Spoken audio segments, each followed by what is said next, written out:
Zeus e a conquista do poder.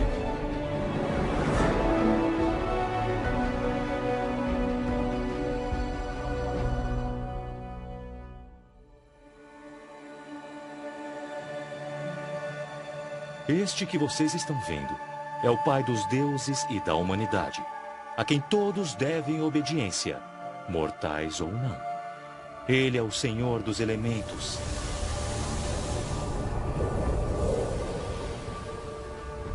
Ele controla todos os fenômenos atmosféricos, tanto os ventos violentos quanto os que trazem chuva e vida.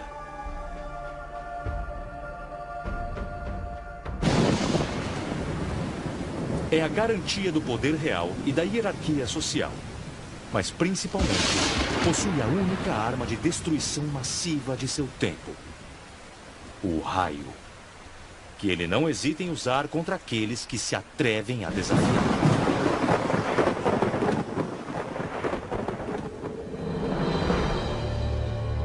De todos os nomes de divindades, o que soa mais familiar é o de Zeus. Observe bem. Veja como é majestoso com sua barba imponente e seu cabelo comprido.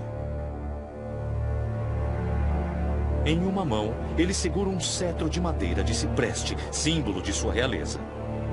E na outra, a égide, que ele usa para desencadear tempestades.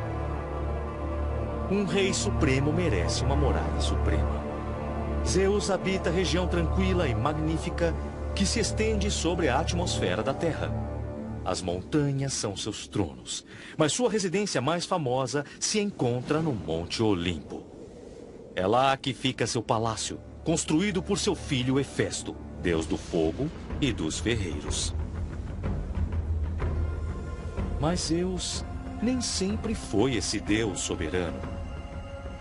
Na verdade, seu nascimento reservava um destino bem diferente.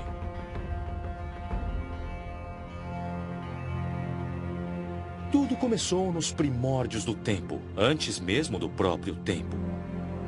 No princípio havia escuridão, uma escuridão que levava ao caos, ao vazio da obscuridade infinita. Então, Gaia nasceu, a Terra, a deusa primordial, a deusa mãe. E do ventre de Gaia surgiram as montanhas, os cumes nevados, as cavernas, as florestas, os oceanos com sua espuma, as planícies e os rios. Posteriormente, quando esse mundo tomou forma, surgiu Eros, o alento invisível que desperta nas criaturas a necessidade irresistível de se aproximar e acasalar. Gaia, a Mãe Terra, está sozinha. Ninguém a ama e ela não ama ninguém. Além disso, quem mais poderia amá-la senão ela mesma? Existia somente o caos. Então, para preencher sua solidão, Gaia decide dar à luz Urano, o céu, seu oposto perfeito. O céu e suas miríades de constelações. E o céu vai até Gaia para se apossar dela. Então se tornam quase um casal, o céu e a Terra, os dois planos do universo sobrepostos. E em seguida, não seria bom se essa união conduzisse à criação dos seres vivos? É aqui que entra Eros. Furtivamente, ele infunde em Urano o impulso misterioso que se chama desejo. Assim, Urano sucumbe, se funde com Gaia e eles fazem amor. Não só uma vez, mas centenas de vezes. Não apenas um dia, mas por 1000 dias. Logo nasceu uma multidão de filhos.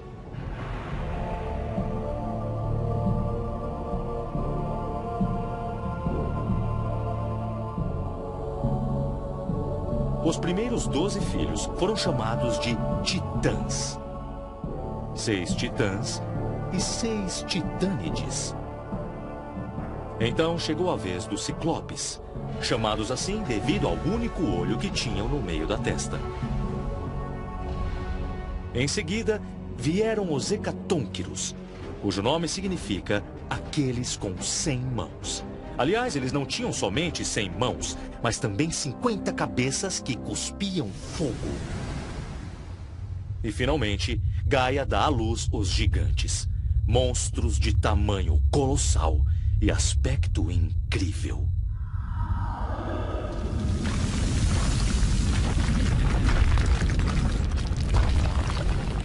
Apenas um problema. Todas essas crianças são incapazes de se mover. Permanecem paradas, presas dentro de sua mãe, no mesmo lugar onde foram concebidas.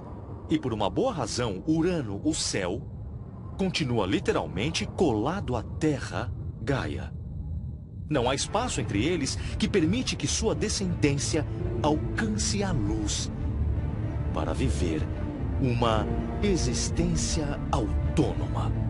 Assim que tentam fugir, são empurradas brutalmente por seu pai, Urano.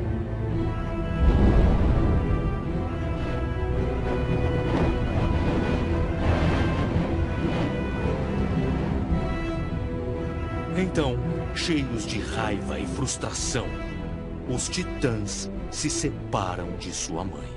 Eles lutaram e se agitaram dentro dela, atormentando-a e sufocando-a.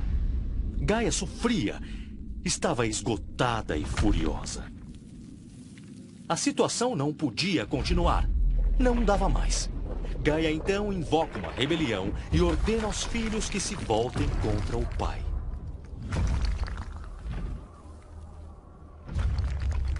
Ninguém se mexe. Ninguém, exceto o mais jovem dos titãs, Cronos. Ele concorda em atacar o pai com a ajuda de sua mãe. Sem que Urano soubesse, Gaia fabricou em segredo uma foice de sílex e a deu ao seu filho. Ele só precisava aguardar o momento adequado. Não demora muito tempo. Urano, sempre ardente, vem fazer amor com Gaia. Assim que a penetra, Cronos pega a genitália de seu pai com a mão esquerda, a corta com um golpe e a lança ao mar.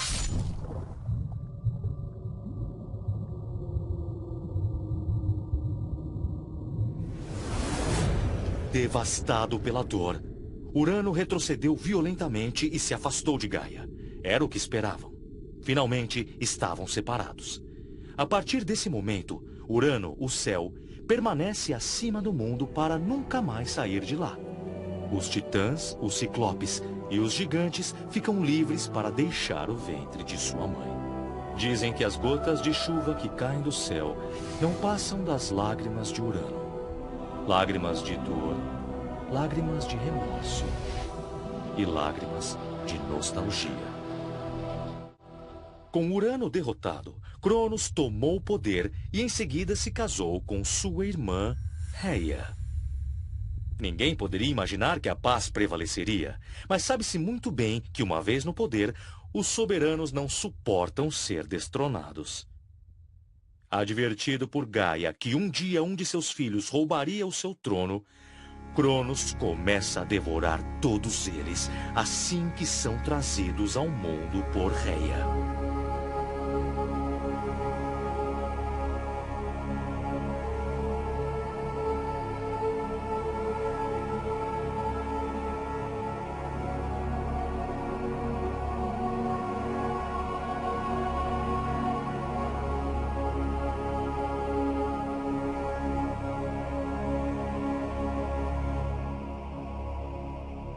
No desespero, a deusa sem sorte não teve escolha a não ser tentar fugir do frenesi assassino de seu marido. Quando ela engravidou de novo, resolveu partir. Foi uma decisão sábia, já que o filho que nasceria era especial. Não era como os demais. Era Zeus, e sob nenhuma circunstância seria assassinado. Sendo assim, Rhea fugiu e chegou a uma ilha chamada Creta, onde em grande segredo deu à luz o menino.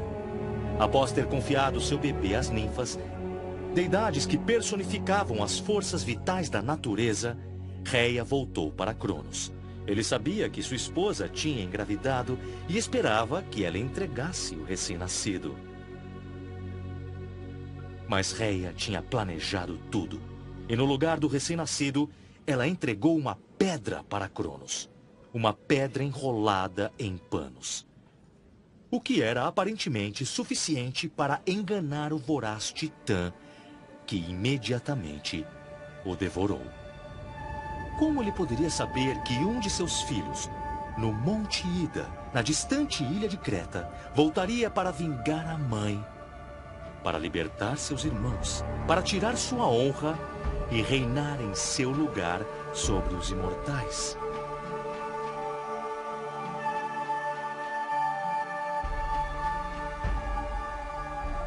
Nas montanhas de Creta, Zeus cresceu sob o olhar protetor de sua avó Gaia, a Mãe Terra, e das ninfas. Ele se alimenta de néctar e ambrosia que as pombas e as águias trazem. Saboreia favos de mel que as abelhas produzem exclusivamente para ele. E também toma o leite da ninfa Amalteia.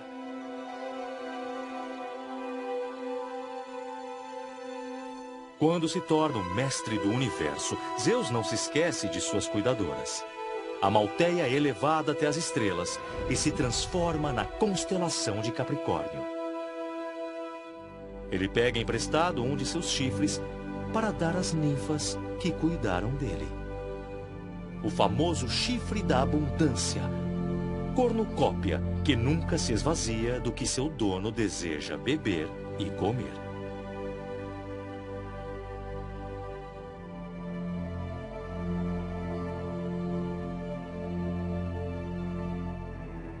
Mas naquele momento, o perigo espreitava. Cronos finalmente se deu conta de que tinha sido enganado por sua esposa.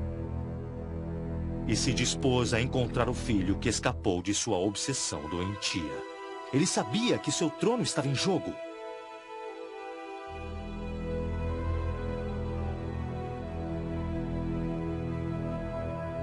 Cronos procurou por toda parte. Levantou as montanhas e colinas. Examinou os mares, mas não conseguiu encontrá-lo. E por uma boa razão. O berço do pequeno Zeus estava escondido numa caverna do Monte Ida, onde havia criaturas curiosas na entrada, os Curetes. Quem eram eles? Demônios violentos aos quais foi ordenado se dedicarem a danças de guerra, batendo suas lanças e escudos para que o choro do jovem Deus não fosse ouvido por seu pai. Os anos passam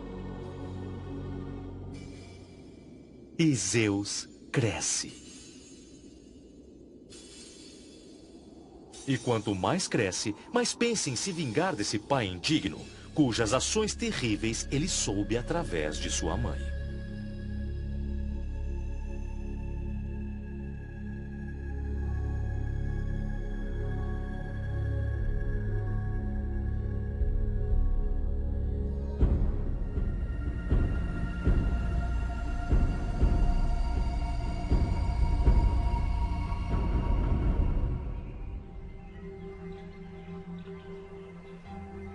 Já adulto, Zeus conheceu a Oceânide chamada Metis, uma ninfa do mar, que era filha dos titãs Oceano e Tétis.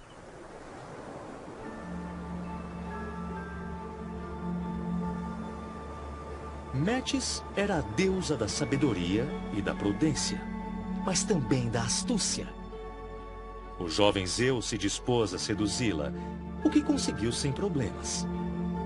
Como era natural, ele falou de suas origens, de seu desejo de vingar os crimes cometidos por seu pai e de libertar seus irmãos e irmãs aprisionados dentro do ventre de Cronos. Mas como faria isso? Metis sugeriu uma solução. Dar para Cronos beber uma poção emética que o faria vomitar. Para esconder o sabor, Ela disse: precisa misturar com mel. Que ideia excelente! Mas onde posso encontrar tal poção? Metis sorriu. Por que não pergunta à sua mãe? Ela vai saber. Seguindo o conselho de Metis, Zeus foi falar com Reia e contou seu plano. Ela aprovou o esquema, preparou a poção e deu para seu filho. Em seguida, o ajudou para que ele entrasse na corte de Cronos como copeiro, o rapaz responsável por servir as bebidas aos deuses. Uma vez na frente do pai, Zeus ofereceu o copo. Cronos, que não suspeitava de nada, aceitou e assim que ingeriu a bebida, começou a vomitar. Primeiro foi a pedra envolta em panos e, na sequência, uma a uma, todas as crianças que Reia havia trazido ao mundo. Cronos, furioso por ter sido enganado e determinado a manter seu trono, decidiu fazer seu filho pagar por essa sabotagem e reuniu ao redor todos os seus irmãos e irmãs, os Titãs.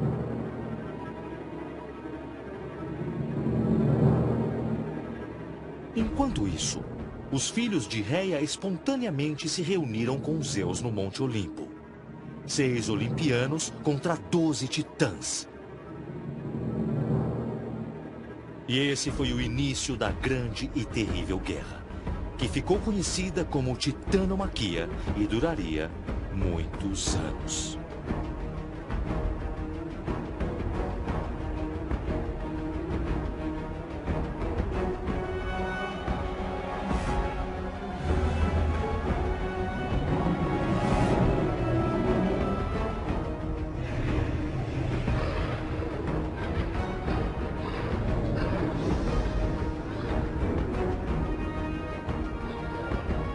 Quando o resultado da batalha parecia incerto, Gaia, a avó sombria e luminosa, que podia ser tão silenciosa como loquaz, disse a Zeus que, para ganhar, era indispensável unir forças com aqueles que eram da mesma geração que os titãs, os Ciclopes. Como eram deidades primordiais, os Ciclopes ainda guardavam toda a brutalidade, toda a violência inerente aos primeiros seres. Além disso, Gaia explicou que os Ciclopes dariam a Zeus as mais grandiosas armas, o trovão, o raio e o relâmpago. Mas naquele momento, estavam no reino de Tártaro, a região mais remota e abismal do submundo, onde foram aprisionados por Cronos.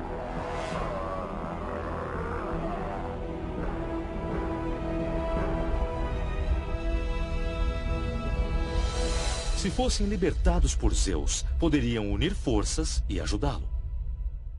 Ele aceitou. E, apoiado por essas criaturas de apenas um olho, logo obteve a vitória sobre os titãs. Será que a paz finalmente chegaria? Não. Porque mesmo que Gaia tivesse ajudado Zeus a chegar ao poder, agora estava furiosa por ele ter excluído definitivamente seus próprios filhos, os titãs.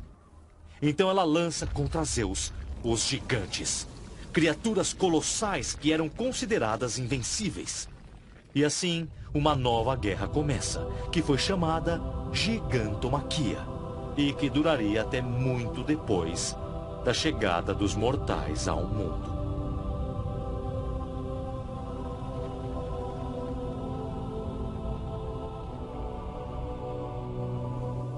Reunidos ao redor de Zeus, seus irmãos, irmãs e filhos organizaram a defesa. A batalha é intensa. Zeus consegue confiscar a erva mágica que acreditava se proteger os gigantes da morte. Mas de nada serviu. Gaia se negou a ceder. Sabendo que não poderia derrotar os gigantes sem a ajuda de um mortal, Zeus teve uma grande ideia. Ele encontrou uma saída no leito da filha do rei de Micenas, Alcmena, que deu à luz um ser de força extraordinária. Heracles. Cada gigante que era ferido por Zeus morria por uma flecha de Heracles.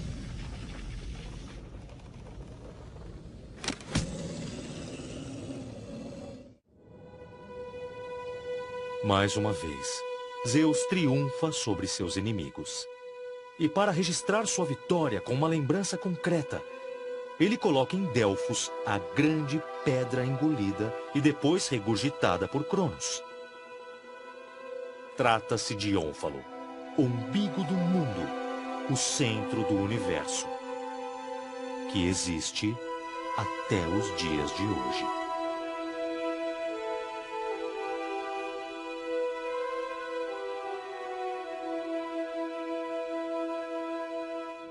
Era possível pensar que agora sim as coisas se ajeitariam, mas não foi o caso. Zeus ainda tinha mais um obstáculo para superar. O último, mas certamente não o menor deles. Para se vingar de novo pelo destino reservado a seus filhos, os Titãs, Gaia se reuniu com Tártaro, a região mais remota e abismal do submundo. Dessa união, nasceria a criatura mais diabólica de todas: Tifão. Tifão era metade homem e metade animal. Sua cabeça tocava as estrelas, seus braços estendidos alcançavam tanto o leste quanto o oeste. O fogo brilhava em seus olhos, enquanto a base de seu corpo era envolta por serpentes. Como se tal aparência não fosse suficiente para paralisar seus inimigos, Tifão se movia dando gritos horripilantes que lembravam o bramido de um touro e o rugir de um leão.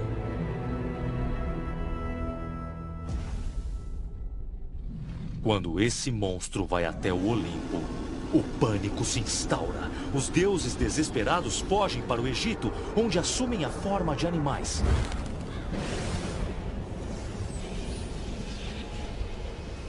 Apolo se transforma num falcão, Hermes em um íbis, Ares em um peixe, Dionísio em uma cabra e Hefesto em um boi. Apenas Zeus ficou para trás para combater o grande monstro.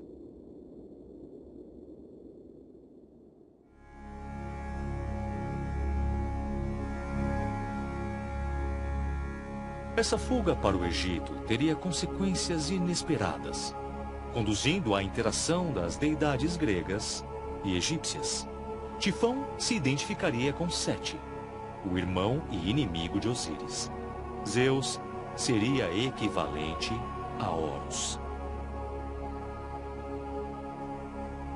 Dionísio se tornaria Osíris.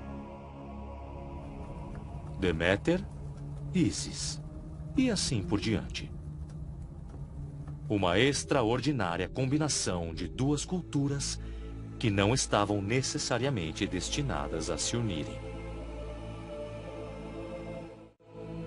Mas voltando à luta que nosso herói Zeus travava contra Tifão. Ela foi breve, porém decisiva. Enquanto Tifão procurava Zeus através do mar da Sicília, ele ergueu o Monte Etna e o jogou sobre seu inimigo.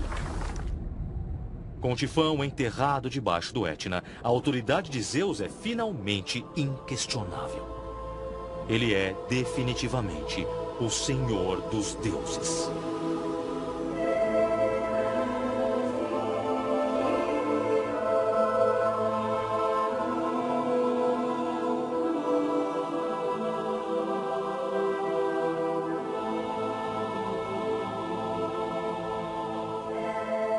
Então chegou o momento de dividir o universo. Zeus se concedeu o poder supremo e escolheu o reino dos céus como sua morada. Poseidon, seu irmão mais velho, foi promovido a Senhor dos Mares. Hades, seu outro irmão, recebeu as chaves do reino subterrâneo com o poder de governar as forças das profundezas. A partir de então, o resultado foi um universo hierárquico e estruturado. Acima ficava o poder organizador do mundo, que nasceu do caos. Tudo que alguma vez tinha sido parte do céu foi excluído. E ficou aprisionado em Tártaro ou enviado para a Terra, para ficar entre os mortais. Um Deus onipotente havia nascido. Mas esse Deus não impunha nenhum dogma, nem precisava do clero. Zeus, que adiante governaria o mundo, precisava assumir uma tarefa difícil: estabelecer a ordem, mas sem cair no despotismo.